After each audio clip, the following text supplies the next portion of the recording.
The hotel elevator opened on a floor removed from the blueprints. A forensic reconstruction of an infrastructure anomaly that began as a routine maintenance report and escalated into a major architectural discrepancy within a modern high-rise hotel designed under strict smart building standards. The property had passed municipal inspection, received full occupancy certification, and operated normally for years without reported structural violations. The incident began when an elevator in the West Wing stopped on a floor that did not exist. At 2:17 a.m., the elevator halted between floors 12 and 13. The control system briefly registered floor 12 before correcting to 13, but CCTV footage showed something different. The doors opened onto a fully built corridor with active lighting, emergency signage, and standard hotel interior design. However, the floor numbering visible on the walls did not match any official building sequence. Building management logs confirmed no authorized stop existed between those levels. Architectural blueprints showed no intermediate floor, no service level, and no structural gap that could explain the landing. The elevator had opened onto a floor absent from all official documentation. Initial assumptions pointed to software malfunction or firmware corruption, but system logs showed otherwise. The hotel used a centralized smart elevator system requiring keycard authentication and strict destination approval. Every movement was logged and synchronized across building management software. Yet at 2:17 a.m., the elevator accepted a request for floor 12, rejected floor 13, and still arrived at an unregistered landing state classified as undefined, a term absent from standard elevator firmware definitions.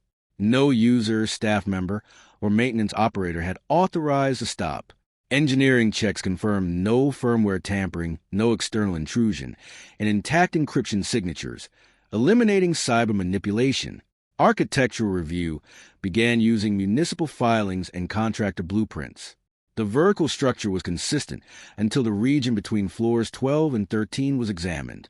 Engineers identified a subtle but consistent increase in floor spacing, approximately 40 centimeters beyond standard measurements.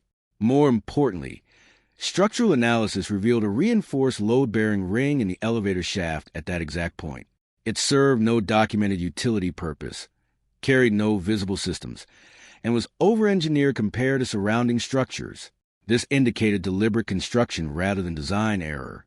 A controlled inspection of the shaft confirmed a fully constructed intermediate floor between levels 12 and 13. The space was complete, power, climate-controlled, and structurally integrated into the building. However, it was isolated from the main building network. Instead of connecting to the hotel's central system, it operated on a separate administrative network with hardware-based authentication keys issued to unidentified personnel not listed in official employment records. The floor was physically real but digitally erased from the hotel's documented architecture.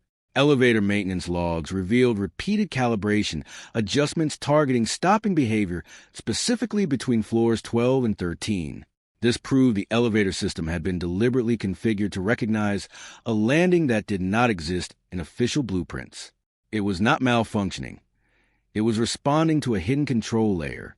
Procurement records further revealed undocumented nighttime deliveries of reinforced structural materials during late-stage construction, matching the specifications of the concealed level.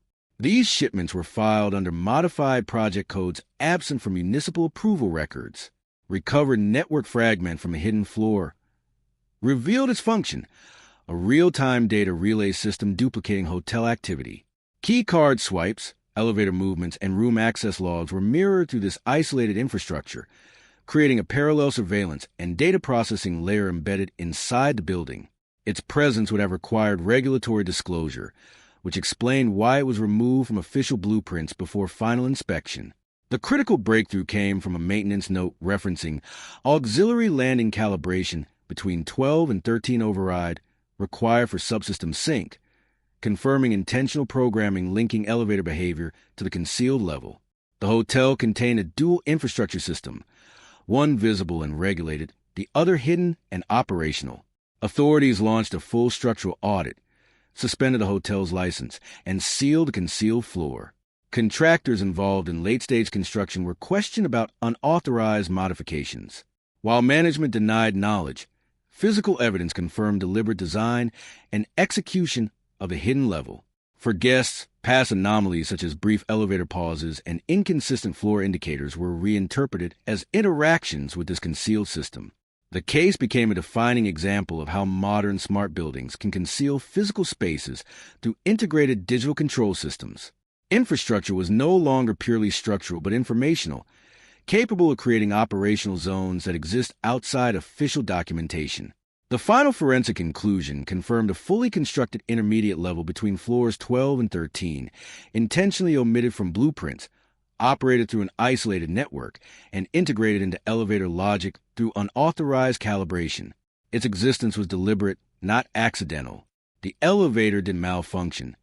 It revealed a floor that was never supposed to be discovered.